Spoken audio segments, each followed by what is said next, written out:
Coucou, c'est Agathe. Bienvenue sur ma chaîne, bienvenue sur mon profil. Un petit pouce si vous me trouvez sur YouTube ou sur Facebook, ça fait super plaisir. Et un petit cœur. Si vous aimez, ça m'encourage. Et merci à tous ceux qui l'ont fait jusqu'à présent, c'est super adorable. Mille merci à vous. Allez, dans cette ronde astrologique, dans cette roue, on va parler aujourd'hui du Scorpion, qui est un signe d'eau. Du 23 octobre au 21 novembre, le soleil parcourt le ciel dans l'axe du Scorpion. Ce signe d'eau introduit un nouvel aspect de la naissance, la mort et la renaissance. En ce mois, tout s'enferme dans l'obscurité et la fermentation interne de la terre. Alors se crée l'humus, cette décomposition du végétal qui servira d'assise à une sève nouvelle. Après le Cancer, qui préside à l'entité en voie d'évolution, et les 3 signes précédents qui symbolisent la formation de l'entité humaine, par l'individualisation du lion, par l'éveil de l'intelligence de la Vierge et par l'intuition du signe de la Balance, dans le Scorpion, l'être passe par une épreuve initiatique qui le rapproche de l'unité primordiale et le libère du conflit, des contraires, ces fameux contraires qui sont l'ombre et la lumière, la mort et la vie, l'amour et la haine, moi et les autres, etc., etc. Le natif de ce signe hérite de la conscience d'une énergie universelle qui transcende l'espace-temps.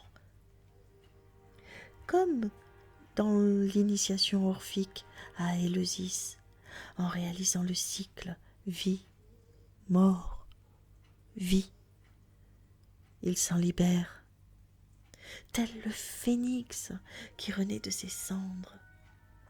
Le Scorpion passe par la désagrégation pour préparer une renaissance sous une forme nouvelle. Il détruit l'énergie ancienne pour la transmuter. Il est magique, ce Scorpion. Cette bête maudite, au dard souvent mortel, est un symbole ambivalent.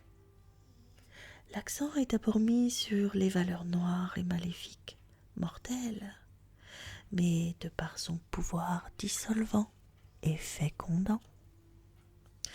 On peut le voir aussi comme un guérisseur, un alchimiste, qui transmute le matériel en spirituel, de la damnation à la rédemption.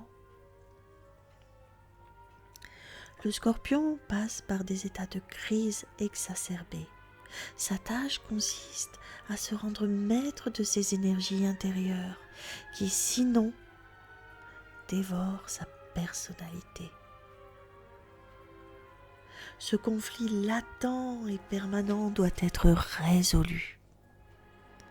Le doute et l'attente sont dépassés par le contraire de l'action, par les contraintes de l'action, Cet être réceptif, appelé par Dieu et tenté par le diable, doit faire sa descente en enfer pour se réaliser. S'il hésite devant l'épreuve, il s'enfermera dans la crise et s'engloutira dans le volcan de ses passions effrénées. Malgré sa lucidité, le Scorpion se trouve projeté dans des situations non voulues. L'hypocrisie, le don de diviser pour régner, un charme équivoque, la fascination exercée par sa personne imprégnée de l'aura du sexe, ses attitudes énigmatiques, ses ressentiments couvés puis brutalement dévoilés, en font un être absolument redouté. Son goût de la perfection dans les détails, sa persévérance, ses pressentiments des rapports entre cause et effet, son sens critique crée dans le monde social un nœud de force autour de sa personne. Le Scorpion baigne dans la nuit du mystère, même sa toilette est magique, fée et sorcière à la fois. La femme native de ce signe est souvent fatale. Une volonté intériorisée mais omniprésente, en tempérament secret et passionné. Des tendances exclusives et tyranniques exigent des autres qu'il adopte une certaine stratégie à son égard. Si le Scorpion sacrifie ses prérogatives, il se laisse aller à la profonde intuition du jeu, de l'univers et des êtres. Il peut arriver au détachement et à la vision. Il se sait alors à la fois spectateur et acteur de cet immense théâtre cosmique. Ami Scorpion, j'ai choisi pour toi, et c'est aussi cette lame qui te représente, mais là pour le coup elle te représente beaucoup, c'est l'arcane sans nom dans le tarot, cette fatalité qui sans cesse s'impose à toi, cette transmutation, cette transformation, cette mort et cette renaissance passe par l'arcane 13. J'ai sorti aussi le diable. Tu es entre les deux eaux, souvent entre le haut et le bas. Tu es dans le tarot, en tout cas, je t'associerai aussi le diable. L'emprise, le côté parfois despotique que tu peux avoir, mais aussi la sagesse, retrouver tes émotions, la capacité d'aimer, aimer d'ailleurs profondément, puissamment. Le Scorpion est un amoureux passionné. Il peut rejoindre des aspects du Bélier à ce titre et du Sagittaire aussi. Nous en reparlerons plus tard. Tu as des pierres particulières. Hein. Tu as le jaspe, tu as l'améthyste, tu as aussi la malachite. Donc ça c'est le jaspe sarde. Là tu as la malachite, c'est une pierre verte, hein, elle est verte à cause du cuivre. Celle-ci, le jaspe sarde, il est plein d'argile. Celui-ci, c'est celui-ci qu'il te faut, qui est particulier pour toi. Quant à la malachite, elle est très très bonne pour tes émotions, mais elle amène aussi la richesse. Si tu es dans le commerce, n'hésite pas à mettre ça sur ton bureau.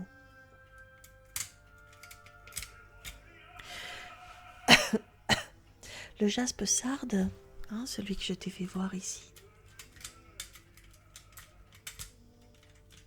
il t'apporte une grande énergie positive et il te fournit surtout de la protection, de la guérison. Et il met en avant ta beauté. Parce que les scorpions souvent sont très très beaux. Il aide aussi aux états dépressifs à résoudre tes petits problèmes de cœur. Et il accroît la confiance que tu pourrais avoir en toi. En tout cas, il l'augmente. La malachite, elle, c'est une autre pierre semi-précieuse, voire précieuse. Elle est vraiment la pierre du Scorpion.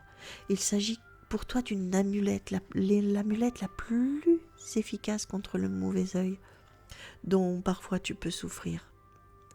La malachite, elle harmonise les déséquilibres émotionnels, elle améliore l'humeur et atténue l'envie. Elle t'amène la richesse, elle amène... Prends-en s'il te plaît, si tu as le sens des affaires, prends-en toujours sur toi. Si tu es un homme, fais-toi faire un bracelet de malachite. En plus c'est ravissant sur un homme. Tu as aussi, je crois que je l'ai sorti, alors l'opale, hein, elle est très difficile à trouver, mais bon, tu as aussi l'opale, elle est très très chère l'opale, mais elle peut te faire grand bien. Elle est appréciée pour t'apporter de la sérénité en tout cas. Et puis tu as l'améthyste. L'améthyste, hein, tu sais, elle est violette, hein, c'est une pierre aussi faite pour toi.